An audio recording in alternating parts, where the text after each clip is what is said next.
Hey everyone, this is Astro VR and I'm excited to discuss the ARC attachment. Thank you all for watching. If you're here for something specific, I've added chapters to the video to get to what you're looking for. Today I'm going to go over the design, assembly, and use changes, as well as some big news about how you can get your own and print them yourself.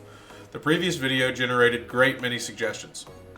First and foremost, thank you all for your input. It really guided me in figuring out how I could improve the design, and after reviewing all the comments, I realized it's perfect, and I'm not changing anything, baby. Nah, I'm just kidding. I made a lot of changes, and I'm excited to go over them with you here today. So, for those unaware, the ARC attachment is a new attachment for VR controllers that allows two-handed weapons to feel two-handed. We ended the last video with the V2 design, which uses magnets to connect and disconnect the two attachments. In addition, the ARC and its attachment adapters were also printed all in one piece. So when I undertook the V3 design, I separated the attachment points from the ARC form. And this was for two reasons.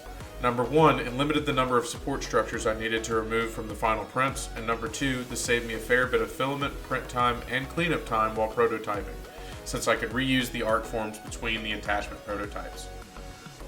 After I finished the V3 design, I decided to crunch some numbers and see how much it cost to manufacture. And I realized that magnets make the build much more expensive. So from here on, I decided the ARC design should be magnetless, as it would make it easier for other hobbyists to print and use the ARC attachment quickly and cut down on the cost of the item. I set out on the V4 model with just that goal in mind, and eventually developed this assembly that snaps into place.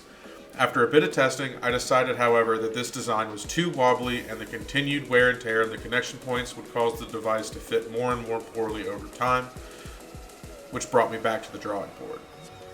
I knew V5 would need a secure connection and it should guide itself into place and stick until yanked apart. I wasn't sure what to do for this connection, but then I immediately realized that a taper system would be exactly what I was looking for. And once I'd adjusted the attachment points design, I knew this would be the low-cost, minimal support structure design I'd been aiming to achieve. The taper itself did require a minor adjustment, but now it will lock into place when the two sides are joined, and you can even hear the slightest click when the friction forces take hold. While I was working on these changes to the connection points, I contracted with someone on Fiverr to create my own grip files so that I could use them for this model. Like I said in the last video, I'm no CAD expert. I couldn't have accomplished this without the help of VG Design Studio, so I want to give a big shout out to them for their help in this project. These design changes serve to make the ARC attachment cheaper, faster, and easier to produce while being a stronger alternative to the previous version. And for those of you who intend to print this for yourself, this next section is going to be about how to assemble each ARC, install the controllers, and connect and disconnect them during gameplay. For the assembly, you're going to need two ARC forms, two grips, two male attachment points, two female attachment points, 4 M5 washers, 6 M5 by 20 screws, and 6 M5 nuts. You should only need a wrench or socket and an Allen key. The ARC form has two holes on one side and one on the other. Take the male attachment and place it on the side with only one hole, and then fasten it together with one screw, two washers, and one nut. On the other side, place the female attachment and secure as you did the other. Once you have both attachment points connected to the ARC form, take one of your grips and install it as you did the attachment points. Repeat with your remaining components for the other ARC attachment, and then pull the grip back to insert the VR controllers into their respective grip. Now that you've assembled your two ARCs and the controllers are installed, they're ready to use. So to attach the two ARCs, you're going to simply place one hand over the other and guide the male attachment point on the top of one and to the female attachment point on the bottom of the other. With this taper system, you're going to hear the slightest click or set of clicks when the friction forces engage.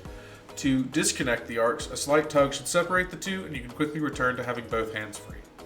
As you can see, the ARCs seamlessly attach and detach amidst combat, and I can be so much more precise with two-handed weapons in games like Blade and Sorcery now.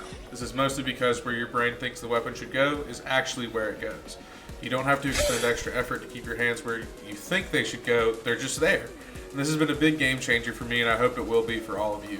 I know most of you don't have your own 3D printers, but I have some big news about how you can get your hands on your own ARC attachment soon. Which brings me to some really good news. A company called iStock took notice of everyone's excitement about the ARC attachment and wants to buy some of the prototypes from me. So those of you who want to purchase one for yourself, I'm going to let you guys know through the Discord when we're going to have the first shipment over to iStock to purchase. And right now I'm still trying to iron out a few things with the design and manufacturing. But once those items are figured out, you're going to definitely be able to get your own. However, never let it be said that I gatekept from this community.